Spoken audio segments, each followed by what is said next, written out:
Non veg சமையல் சொந்தங்களுக்கு வணக்கம். இன்றைக்கி பார்த்தீங்கன்னா ஃபாஸ்ட் ஃபுட்டு கடைகளில் கிடைக்கக்கூடிய எக் நூடுல்ஸு அதே டேஸ்ட்டில் அப்படியே நம்ம எப்படி வீட்டில் செய்யலாம் அப்படிங்கிறத தான் பார்க்க போகிறோம். இது வரைக்கும் உங்கள் வீட்டு பிள்ளைங்களுக்கு கடைகளில் மட்டுமே வாங்கி கொடுத்துருப்பீங்க. இன்னையிலேருந்து நீங்கள் இதே மாதிரி வீட்டிலேயே செஞ்சு கொடுங்க. இப்போ இதை எப்படி ரெடி பண்ணலான்னு வாங்க பார்க்கலாம். வணக்கம். நீங்கள் நம்ம நான்வெஜ் சமையலில் என்ன பார்க்க போகிறோம்னா எக் நூடுல்ஸ் ஒரு டிஃப்ரெண்ட்டான ஒரு சூப்பரான டேஸ்ட்டில் நம்ம பண்ண போகிறோம். அதுக்கு இப்போ வந்து தண்ணி 1 லிட்டர் கொதிச்சிட்டு இருக்கு. கொதிச்சிட்டு இருந்தோடனே நீங்கள் அடுப்பை வந்து அப்படியே மீடியத்துக்கு மாற்றிடுங்க. இப்போ இந்த எக் நூடுல்ஸ் வந்து நம்ம எடுத்துருக்கோம். நூடுல்ஸ் பார்த்தீங்கன்னா ஒரு பாக்கெட்டு, இது வந்து 150 கிராம். இந்த 150 கிராம் இருக்க 2 பீஸ் இருக்குது. 2 பீஸ் எடுத்து நம்ம அப்படியே வந்த சூடான தண்ணியில் உள்ளே சேர்த்து ஒரு 2 நிமிஷம் மட்டும் அதில் அப்படியே பாயில் ஆகட்டும். குழஞ்சிடக்கூடாது, நல்லா வெந்திருக்கணும், ஆனால் குழஞ்சிடக்கூடாது. இப்போ நமக்கு அந்த நூடுல்ஸு போட்டு 1 நிமிஷம் ஆச்சு. நல்லா ஊறி வந்துக்கிட்டு இருக்கு. லேசாக மட்டும் பரட்டி விடுங்க. நமக்கு வந்து நூடுல்ஸு இந்த வெந்நிலே நமக்கு ரெடி ஆகிடணும். அப்புறம் வந்து மிக்சிங் தான். அதனால் நூடுல்ஸ் வந்து நம்ம இந்த வெந்நிலையும் நல்லா வேக வச்சுட்டு எடுத்துடணும். இப்போ நமக்கு 2 நிமிஷம் ஆயிடுச்சு. 2 நிமிஷம் ஆனோடனே நல்லா அந்த சூடான வெந்நி மீடியமான ஹீட்டில் நமக்கு நல்லா நூடுல்ஸு ரெடி ஆயிடுச்சு.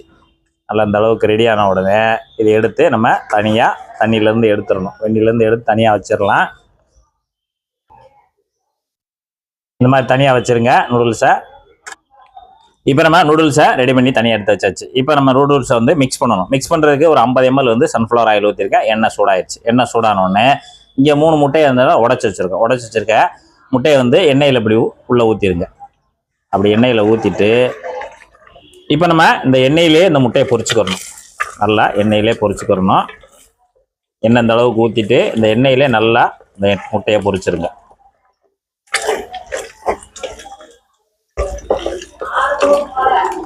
இந்த மாதிரி பொரிச்சு முடிச்சுட்டு இப்போ நம்ம இதுக்கு தேவையான காய்கறி இங்கே எடுத்து வச்சுருக்கோம். காய்கறி வந்து ஒரு சின்ன கப்பு, ஒரு 1/2 கப்பு போல் முட்டைக்கோசு, அதை நம்ம உள்ளே சேர்த்துடலாம். இந்த மாதிரி நல்லா பொடிசாக நம்ம வெட்டி வச்சுக்கலாம், இல்லை துருவி வச்சுக்கலாம். அதேமாரி ஒரு 1/2 கப்பு போல் நம்ம கேரட்டு துருவல், ஒரு நீட்ட வாக்கில் கேரட் துருவல், அதையும் நம்ம உள்ளே சேர்த்துடலாம். இங்கே ஒரு 1/2 குடமிளகா வெட்டி வச்சுருக்கோம், நல்லா நீட்ட வாக்கில், அதையும் நம்ம உள்ளே சேர்த்துடலாம். சேர்த்துட்டு நல்லா கலந்து கொடுத்துருங்க இதோட சேர்த்து. இப்போ நம்ம முட்டையை உடச்சி ஊற்றி நல்லா மிக்ஸ் பண்ணிவிட்டு கேரட்டும் முட்டைக்கோசு நம்ம குடமிளகா போட்டு சேர்த்தாச்சு. ஒரே ஒரு வெங்காயம், நல்ல ஒரு பெரிய சைஸில் ஒரு வெங்காயம் நீட்ட வாக்கில் வெட்டி வச்சுருக்கோம், அதையும் நம்ம உள்ளே சேர்த்துடலாம். சேர்த்துட்டு நல்லா லேசாக கலந்து கொடுத்துருங்க. நமக்கு காய்கறி முட்டை வந்து நல்லா அந்த எண்ணெயிலே நமக்கு ஃப்ரை ஆயிடுச்சு. அதனால் காய்கறி வந்து நமக்கு ஒரு பாதி அளவுக்கு மட்டும், அந்த அளவுக்கு மட்டும் நமக்கு ரெடியானால் போதும். இப்போ நம்ம அந்த காய்கறி எல்லாம் சேர்த்து உள்ளே போட்டு வெங்காயத்தெல்லாம் உள்ளே போட்டு ஒரு நிமிஷத்துலேருந்து 2 நிமிஷம் மட்டும் லேசாக வேகட்டும். இப்போ நம்ம வெங்காயம் போட்டு 2 நிமிஷம் ஆச்சு. நல்லா இந்த காய்கறி எல்லாம் வந்து ஒரு பாதி அளவுக்கு நல்லா வெந்து வந்துருச்சு. இப்போ நம்ம நூடுல்ஸ் இங்கே ரெடி பண்ணி வச்சுருக்கோம்ல, வெந்நியில் போட்டு அதை எடுத்து அப்படியே நம்ம உள்ளே உதுத்துட்டு உள்ளே சேர்த்துக்கலாம். எல்லா நூடுல்ஸையும் உள்ளே சேர்த்தாச்சு. இப்போ 1 டீஸ்பூனு சோயா சாஸ், 1 டீஸ்பூன் மட்டும் சோயா சாஸு, ஒரு 2 டீஸ்பூனு டொமேட்டோ சாஸ். இப்போ நூடுல்ஸ் மசாலா ஏற்கனவே நம்ம அந்த பாக்கெட்லேயே இருக்கும். அந்த பாக்கெட்டில் இருக்கிற நூடுல்ஸ் மசாலா தான், அதை நம்ம அப்படியே உள்ளே தட்டிடலாம். இப்போ நமக்கு இது எக்ஸஸாக தேவைன்னா நம்ம கடையில் தனியாக நூடுல்ஸ் மசாலாவே தனியாக விற்கிது, அதை நம்ம வாங்கி சேர்க்கனாலும் சேர்த்துக்கலாம். ஒரு 1/4 டீஸ்பூன் மிளகுத்தூள். அப்புறம் நம்ம இதுக்கு தேவையான உப்பு, ஒரு 1/2 டீஸ்பூனு தூள் உப்பு சேர்த்துட்டு இப்போ நல்லா நம்ம கலந்து கொடுத்துடணும்.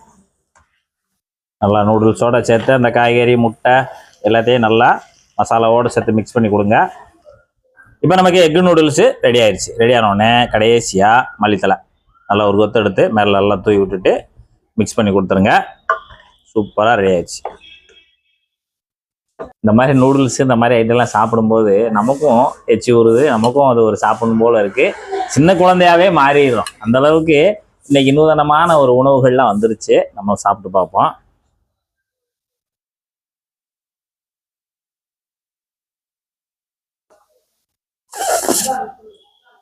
எக் நூடுல்ஸ் சூப்பராக இருக்குது.